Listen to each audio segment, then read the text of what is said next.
السلام علیکم ناظرین، ڈاکٹر دانش ریئل فوکس کے ساتھ حاضر ہے۔ ناظرین، ہم کسی کنبے کو لے لیں، کسی گھر کو لے لیں، کسی بھی گروہ کے، کسی بھی قوم کے،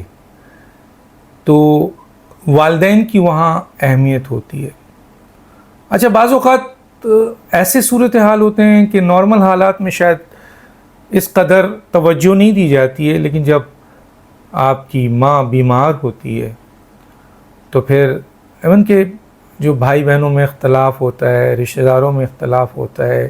اس خاص طور پہ اس کنبے کے بھائی بہن، بیٹا بیٹی، جو بھی اختلاف ہو، جو بھی مسائل ہو، جو بھی ایک دوسرے سے بڑا مسئلہ ہو، وہ بلا کر اپنی بیمار ماں کے پاس آ جاتے ہیں، اور کوئی اس کی تیمارداری کر رہا ہوتا ہے، کوئی اس کا پاؤں دبا رہا ہوتا ہے، کوئی میڈیسن لا رہا ہوتا ہے، کوئی کھانا لا رہا ہوتا ہے، اور کوئی اس کے پاس ہر وقت ایک طریقے سے اس کی نگہداشت ہوتی ہے، اور ڈاکٹرز ایک نہیں کئی ڈاکٹرز لائے جاتے ہیں تاکہ اس کے ماں کو صحت نصیب ہو، اس کی ماں آ جائے۔ نارمل حالات میں شاید اس قدر توجہ نہیں دی جاتی ہو، لیکن جب ماں بیمار ہوتی ہے اور وہ سیریس ہوتی ہے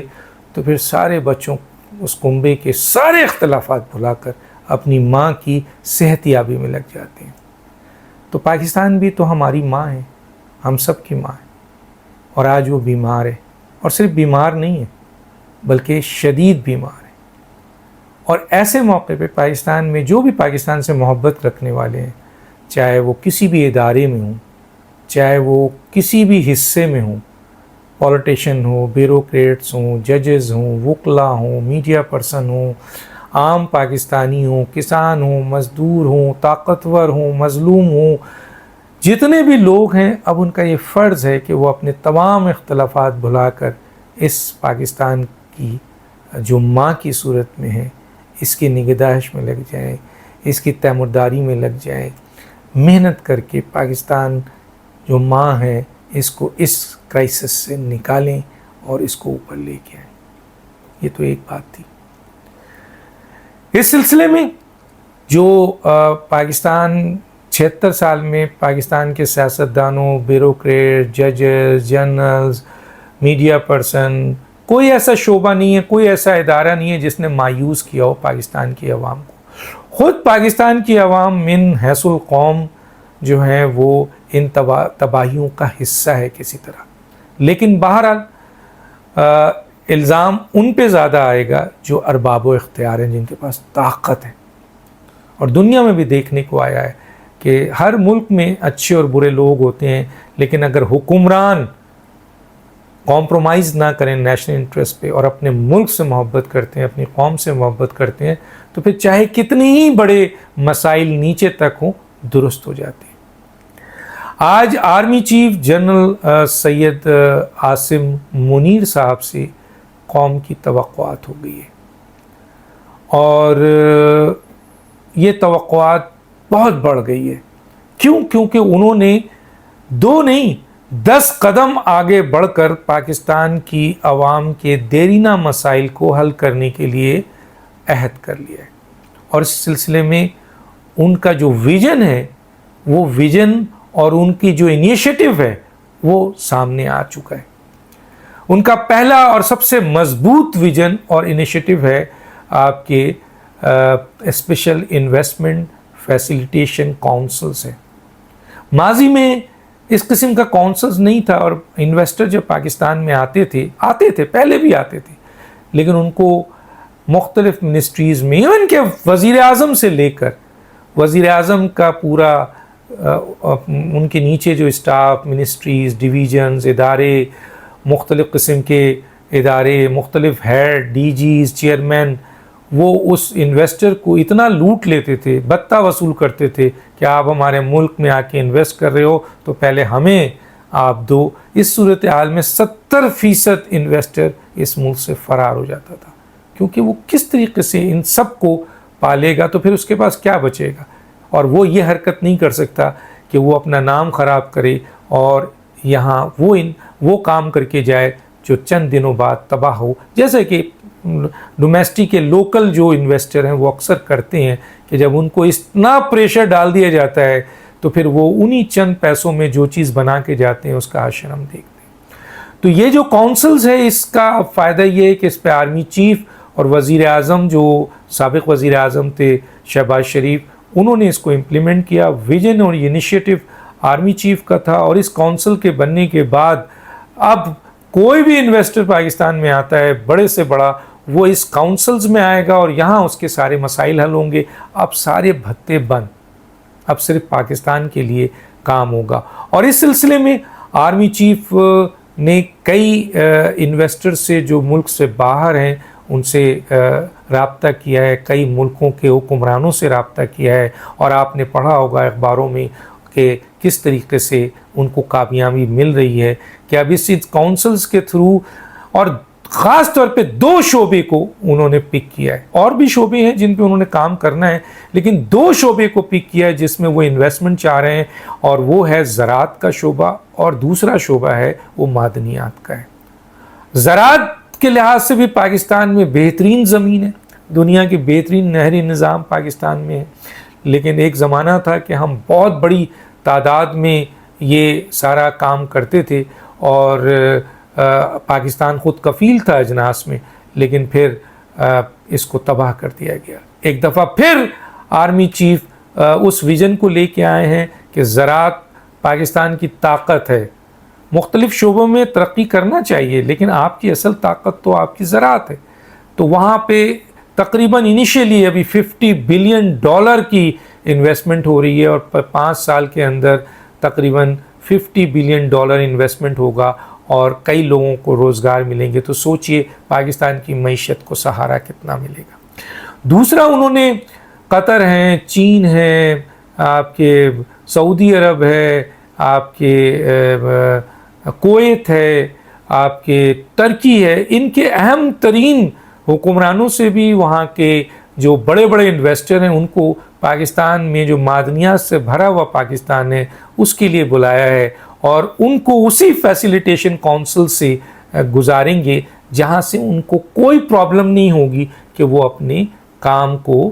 میرٹ پہ کر سکیں، اور پاکستان کو اس کا فائدہ ان معدنیات کا حاصل ہو، ورنہ اتنے عرصے سے یہ معدنیات پڑی ہوئی ہے، اور ماضی میں بھی کوئی معدنیات کا جو سلسلہ ہوا اس میں ایگریمنٹ جو تھا وہ درست نہیں تھا، چنانچہ اس کے تحت پورا کا پورا پہاڑ جو ہے وہ خود کے دوسرے ملک چلا جاتا ہے، اور وہاں سے پھر آپ کو بتایا جاتا ہے کہ اتنا جو ہے وہ سونا نکلا ہے یا اتنا آپ کے چیزیں ملی ہیں، اس میں ریکوڈیک اینڈ سینڈیک کا معاہدہ ہے۔ تو اس دفعہ یقیناً لوگوں کا یہ خیال ہے کہ آرمی چیف اس پہ توجہ دیں گے کہ ایگریمنٹ جو بھی ہو اس میں ان بڑے اداروں کو اس بات پر بھی پابند کیا جائے اس کونسل کے ذریعے کہ وہ جو کچھ بھی کریں وہاں جو کچھ بھی کھدائی کریں اور وہ معدنیات پہ کام کریں اس کا وہ جائز حصہ لے جائیں، باقی حصہ جو صوبے ہیں اس کے حوالے سے ان کو، اور پھر اس کے بعد پاکستان کے ڈفرینٹ جو پاکستانی ہیں ان کو فائدہ پہنچے۔ تو یہ معدنیات اور زراعت پہ آرمی چیف نے بہت بڑا کام کیا ہے، اور اس پہ کافی تیزی سے یہ سلسلہ آگے بڑھ رہا ہے۔ آئندہ چند ہفتوں میں آپ دیکھیے گا کہ بڑی انویسٹمنٹ آپ کے سامنے آ گئی ہے، اور ظاہر ہے اس کے بعد جس طرح سی پیک کا اسٹارٹ ہوا تھا تو کئی ملکوں کو بعد میں اسٹارٹ ہونے کے بعد آفر کی گئی تھی، اور یہاں آرمی چیف نے سی پیک کو بھی فل پروٹیکشن دے دی ہے کہ سی پیک کے ذریعے سی پیک کو اپنے وقت پہ ختم کیا جائے، اور اس سلسلے میں کوئی کوتاہی برداشت نہیں کی جائے گی۔ اور اسی طرح ٹورزم کے بارے میں بھی سوچا جا رہا ہے کہ ٹورزم بھی پاکستان کا بہت ایڈوانس ہے، دوسرے ملک اس میں بہت کماتے ہیں، پاکستان کیوں نہ کمائے، تو اسی سلسلے میں انہوں نے اس پہ بھی توجہ دینی ہے۔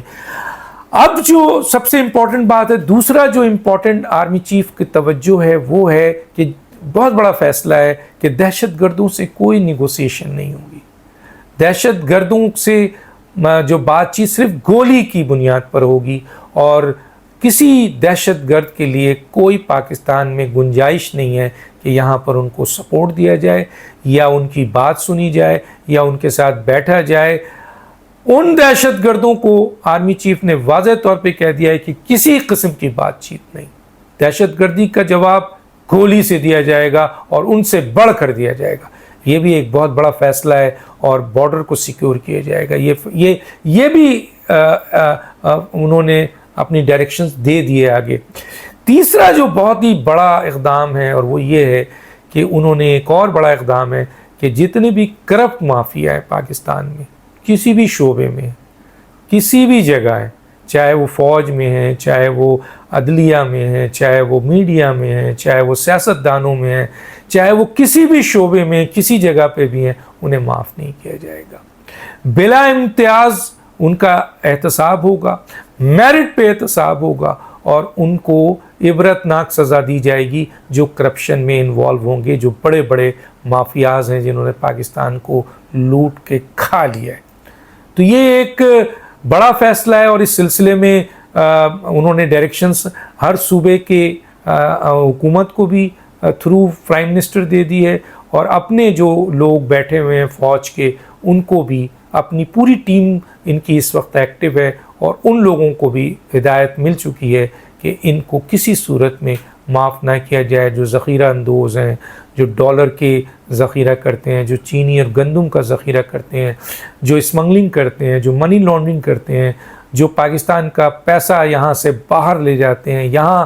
آپ کے لوگوں کے جیبوں سے پیسہ نکال کر لوٹتے ہیں, بلیک میلنگ کرتے ہیں, تباہ کرتے ہیں, پاکستان کو کھا گئے ہیں, جو ان کو معاف نہیں کیا جائے گا.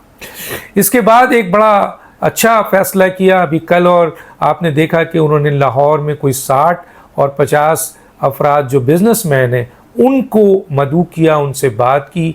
پاکستان کو معاشی بحران سے نکالنے کے لیے ان کی رائے لی اور اپنا آؤٹ پٹ بھی بتایا کہ وہ کیا کرنے جا رہے ہیں. اس سلسلے میں ان کے رائے کے بعد وہ اس بنیاد پر آگے بڑھ رہے ہیں اور ان کو بھی اس بات پہ راغب کیا ہے کہ اب پاکستان کو ان کرائسس سے نکالنا ہے. اور وہ بزنس مین جو کل تک نا امیدی کا شکار تھے, بقول ان بزنس مین کے کہ ان کو اب امید ہو چلی ہے آرمی چیف کی اس طرح کی میٹنگ سے کہ پاکستان میں جو بزنس مین کو مسائل ہے اور جس طرح بزنس مین کو یہاں تباہ کیا جاتا ہے اور ان کو روکا جاتا ہے, انہی کے اوپر بوجھ ڈالا جاتا ہے, اب موجودہ آرمی چیف اور یہ جو نگراں حکومتیں ہیں یہ مل کر بزنس کے ان کے مسائل کو حل کریں گے تاکہ بزنس مین فریلی پاکستان میں کام کر سکے.